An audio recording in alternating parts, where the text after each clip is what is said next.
ngiyabingelela hloko yehhovisi elimele office lwandle baluwela lwezi konjani ngiyabingelela ngisho bonke ngiyabingelela ngibingelela ikhaya engcwele nabathandazi nebandla lonke abafundisi abapriest bonke namapastors wonke ngibingelele i-social media ngiyabingelela egameni likaJesu amen. Ngizocela mama ukuthi ungifundele laphana encwadini yezaga njengoba ngicelile ku-19:17. Ifunda kanje izaga 19 verse 17, Proverbs chapter 19 verse 17 ifunda kanje. Onomusa kompofu utsheleka uJehova, nomsebenzi wakhe uyabuyisela kuye. Ngiyabonga mama.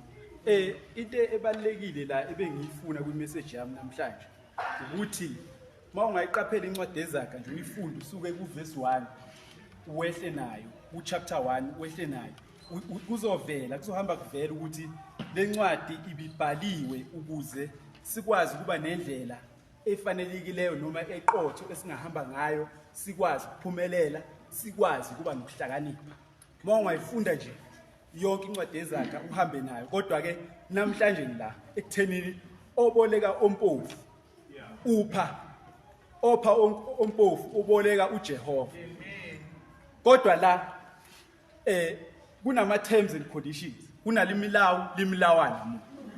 Kwenzeka kanjani ke lokho?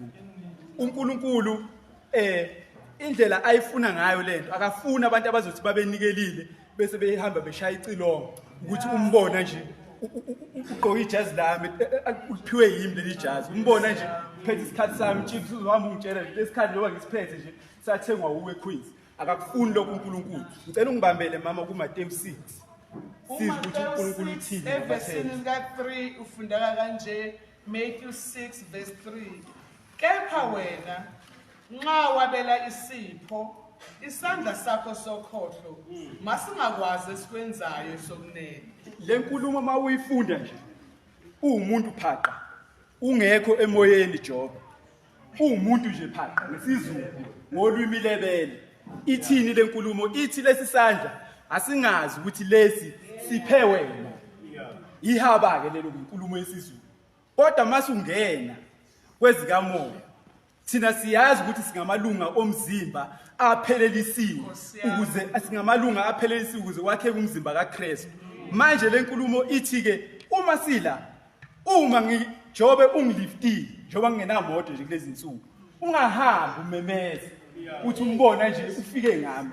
Isho njalo bengifisa enhloko mlawudi wehhovisi lelikhulu bengifisa ukunamathela ngesigisi, kodwa manje ngisuke ngahlushwa enye indoda la ewumkhaya wakho yasi uyagibela kanzima ngesigisi lapha ngazi usuzongibambela nje sala usungibambela ukuthi mhlawumbe sesizodlula le ndoda yagibela yadiza ama bridge. Manje nami ngacakeka ukuthi ngazi impela ngayibuza ngayifonela ngile nami ngibanje umoya wesigodi lepolokani ngayibuza nje muna thobela umshadi likhaya manje kungathi ngiyamhleba nje siyakhuluma naye impela ngiyamhleba ngiyaqeda kirina hayi rukwile mureni uthi hayi rukwile hayi kwaba kanjalo nje, kodwa ke ngiyazi ukuthi inhloko wena ngimhlebi ngoba ngiyakwazi ukuthi uyachitheka kakhulu. Ngicela ungibambele nje ngesingisi. 19 Proverbs 17 verse. Whoever is kind to the poor lends to the Lord, and he will reward them for what they have done. Matthew 6 verse 3. But when you give to the needy, do not let your left hand know what your right hand is doing, so that your giving may be in secret. Then your Father who sees what is done in secret will reward you. Ngithanda nje le ngcenye yokugcina othi uNkulunkulu obona okwenzeka emfihlakalweni. Shuthi uNkulunkulu akayena lo uNkulunkulu ofuna ukuthi sihambe sivela siphakama sisho ukuthi mnguni ungibona nje, nimbona nje umnguni sengimenzela ukuthi, nimbona nje umkhathini sengimenzela ukuthi, nimbona nje umamthandaza sengimenzela ukuthi. Akakufuni lokho uNkulunkulu. Kubalekile lokhu kufanele sikhandela sikufake i-highlight. Uma usiza umuntu ohluphekile onhlwempu musize kusithelele, uNkulunkulu ezokwazi ukukulekelela. Ngiyabonga, ngicela sihlabelele siyonikela kuthiwa soqala ngapha siwe ngapha size la size ngale. Amen.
Hallelujah.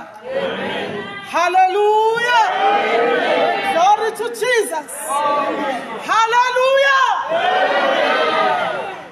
Sisendumisweni bazalwane. Hallelujah.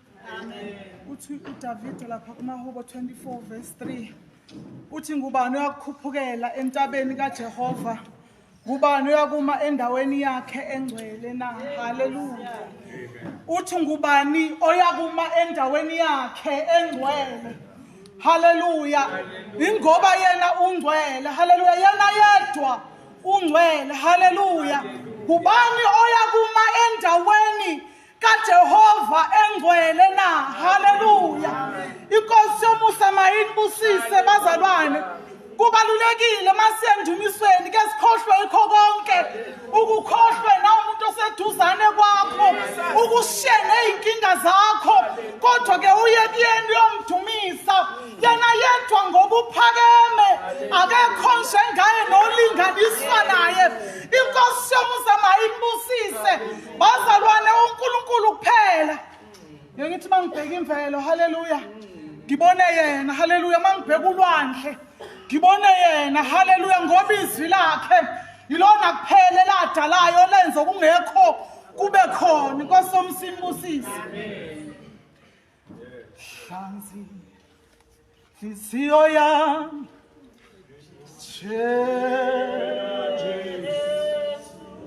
hlanzi inhliziyo, hlanzi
Sibongile moya intwele, sibongile ukwazana nawe, sibongile ukuba nawe, sibongile uNkulunkulu ophilayo, ngamandla kaJesu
Pastor ngiyakubonga ukubingelela mphathohle. Igama lenkosi.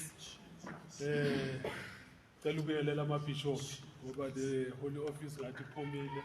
Sehambile cela ukubingelela amabishop wonke akhona. Abo pastor bonke abakhona. Ama director wonke akhona, ama elder wonke akhona, ama priest bonke. Ikhwaya ingcwele. Ama visitor wethu akhona nabasibukele online. Nebandla lonke Sunday school, ibandla lonke lenkosi ngiyabingelela lonke bazalwane ngegama lenkosi. Amen. Bazalwane ngiyabonga nami uNkulunkulu ithuba lokuthi anginikezele ukuthi namhlanje ngizoba nobufakazi. Iqiniso lisekuthenini ngimuntu onesisa esikhulu.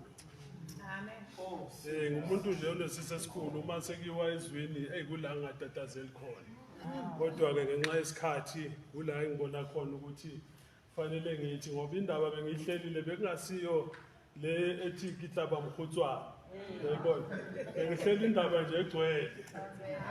Bengihlele nje indaba egcwele manje angazi ukuthi sekufanele ngidobhe kuphi ngoba ngithi indaba mawihleli ligcwele sekufanele uyinciphise ugcina ungasazi ukuthi uthatha kuphi kodwa ke ngiyambonga uNkulunkulu bazalwane ukuthi uNkulunkulu uzosiza ekuthenini ahambe nami because uNkulunkulu uyohlala kithi akhulume inhliziyo yakhe ngathi.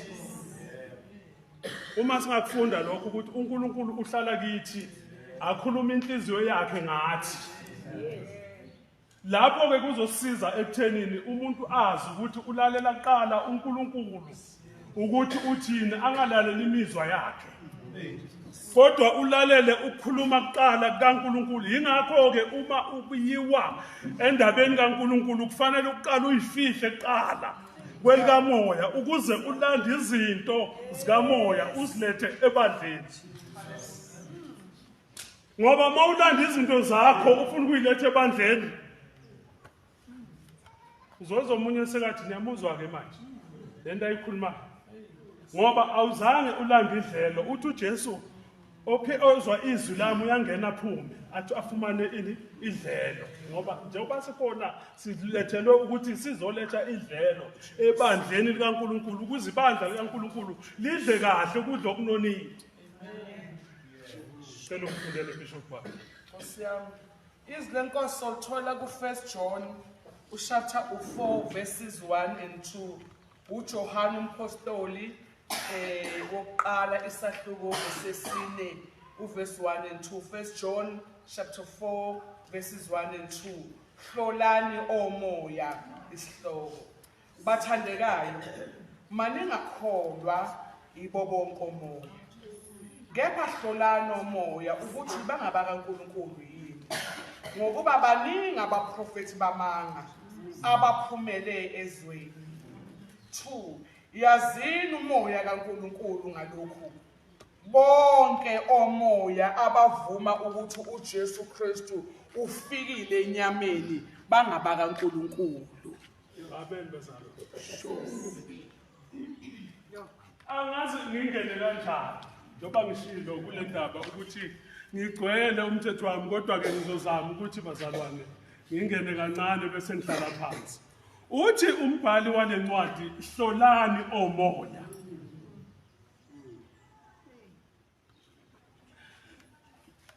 Ezweni izwe likhona lingaka miningi imoya ekhona ezweni. Miningi imoya ekhona even emasontweni miningi imoya. Omunye womoya okhona enhlizweni yami engihlale ngicabanga ngizwisa ubuhlungu yilo ukuthi uma umuntu ekhuluma ngezwi likaNkulunkulu yiyo into eziyona engenavelu kakhulu.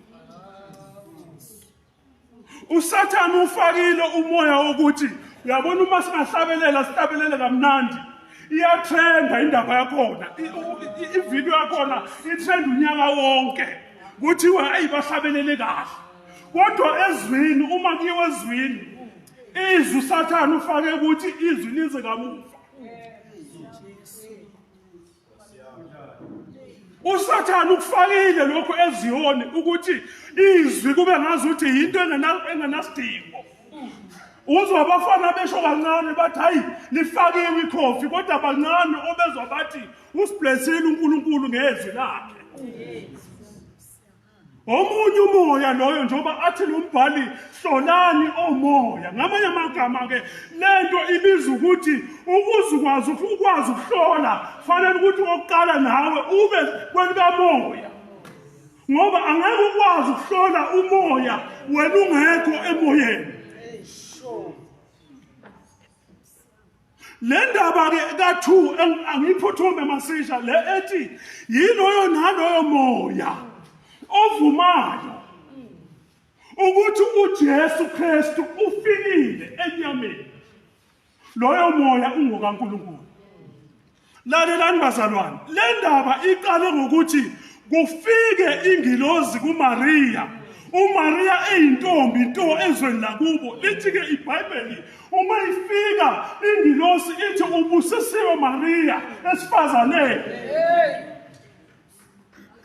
Babekhona abanye abantu besifazane ezweni lakubo ababekhona bebukeka kahle. Kodwa izulu lakhetha uMaria lathi Maria ubusisiwe wena esifazaneni. Lithi ke iBhayibheli uzinikilethele indaba ezinhle nezilungileyo zokuthi wena Maria uzokhulelwa, kodwa uma ukhulelwa ngani?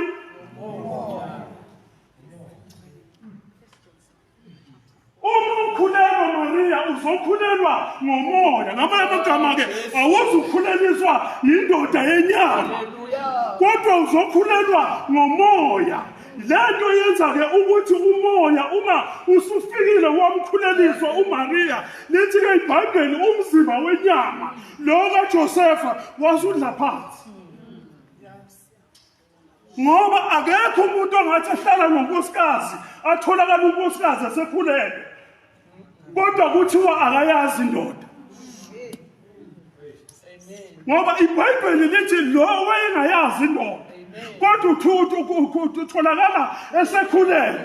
Umhlolo lithi ke iBhayibheli ngokungaqondi kukaJosefa, lithi iBhayibheli uJosefa wafuna ukumlahla ngasese. Ngilozi leyo yaya kuye uJosefa yathi ungamsamlahla ngoba lokho akukhulelwe akusukho kwakho, akusikho kwasemhlabeni, kodwa uthwele izinto zaphezulu. Uthi ke lombhali uma echaza uthi uzokhulelwa, kodwa uma ukhulelwa uzokhulelwa ngomoya. Nomoya lithi iBhayibheli wonke umoya ovumayo ukuthi uJesu Kristu ufikile kuphi enyameni. Ngamanye amagama ke umoya kaNkulunkulu weza wazohlala kuMaria. uMaria waba sesikhundleni sokuthi athole izinto zikamoya. uMaria wakhulelwa ngomoya. Ngamanye amagama ke ithi ke le ndaba lonke ibandla elikholwa uNkulunkulu bekufanele lime esikhundleni sikaMaria. Ngoba uMaria wakhulelwa ngani? Ngomoya. Ibandla ke alikwazi ukuqhubeka engekho moya.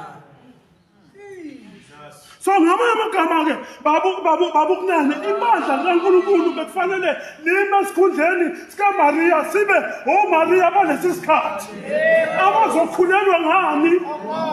Ukuze bakwazi ukuhlola.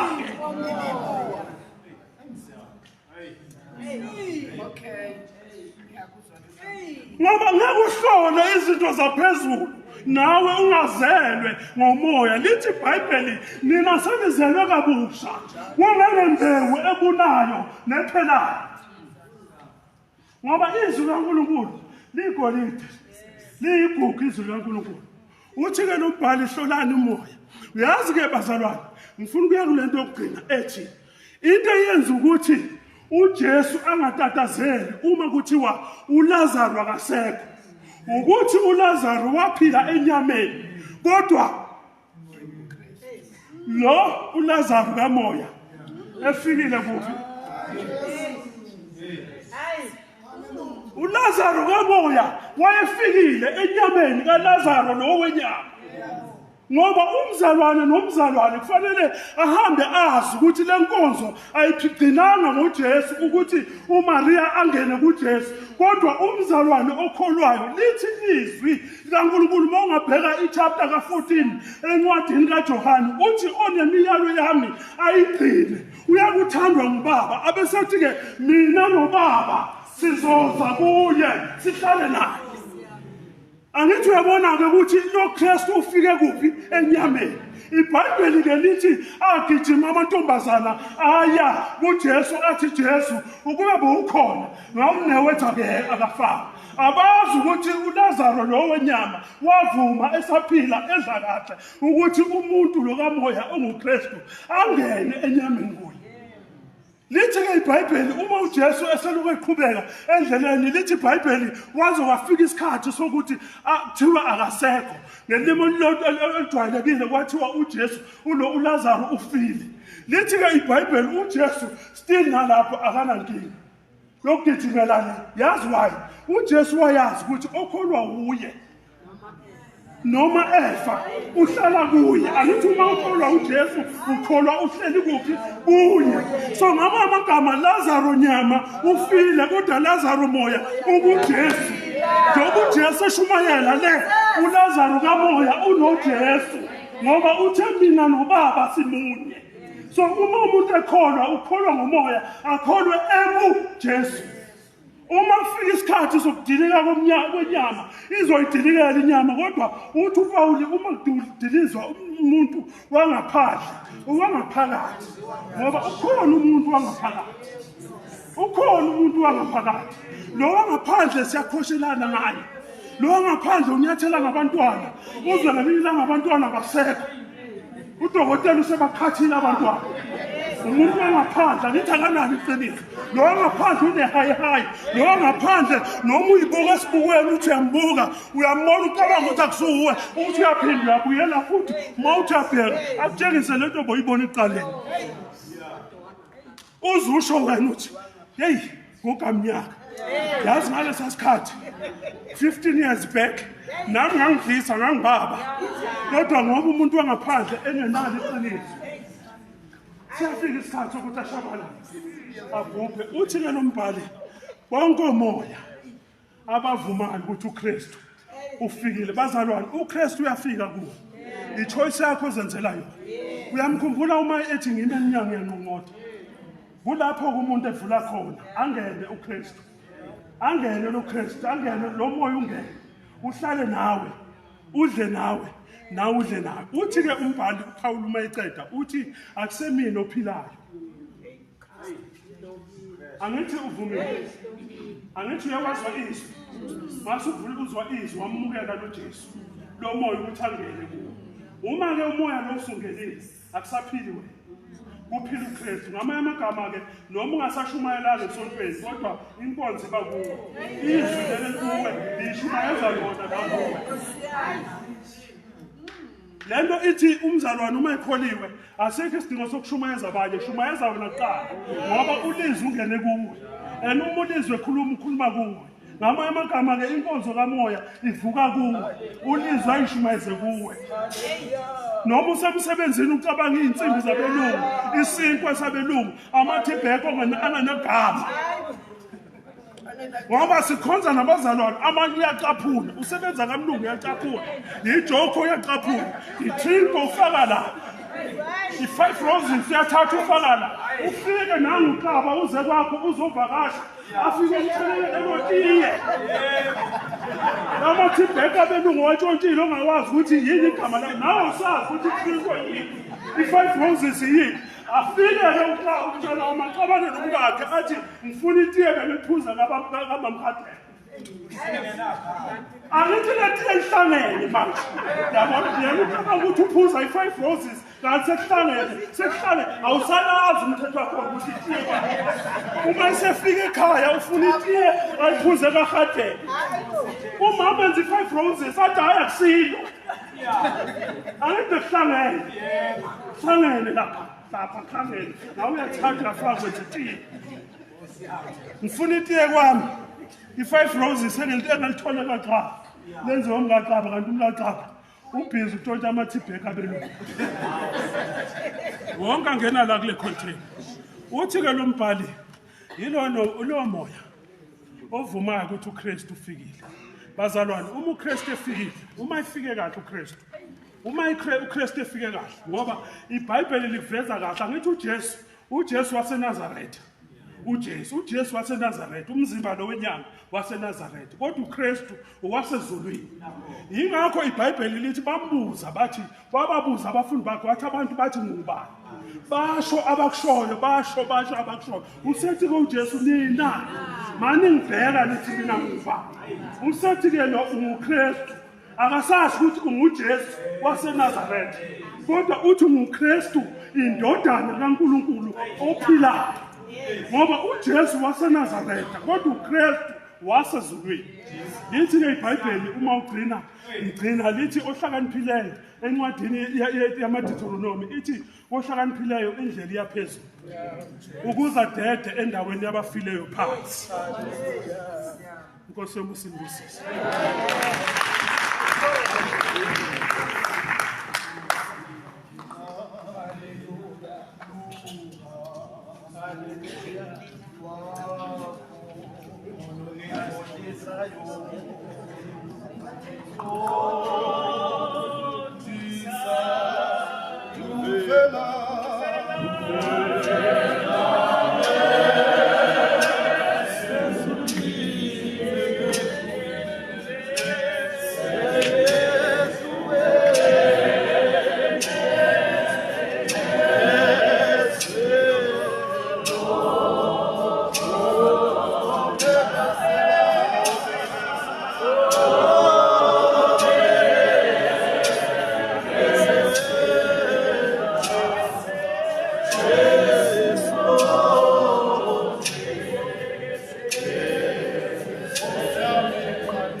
Sokuzwile baba ukhulumile kule ndaba. Selizwile izwi lakho Thixo wethu.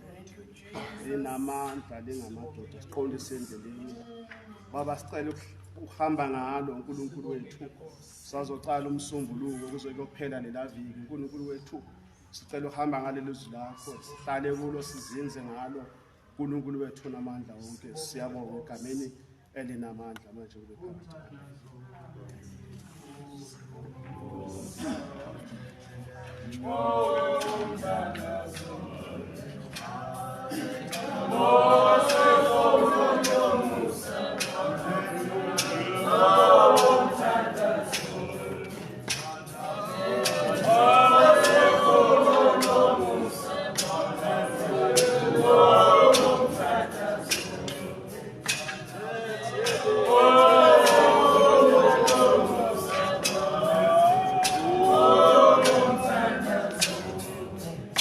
Let's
siyabonga pastor wethu kusondla ngesinkwa. Yiso lesi sinkwa semihla ngemihla okufanele siphile ngaso.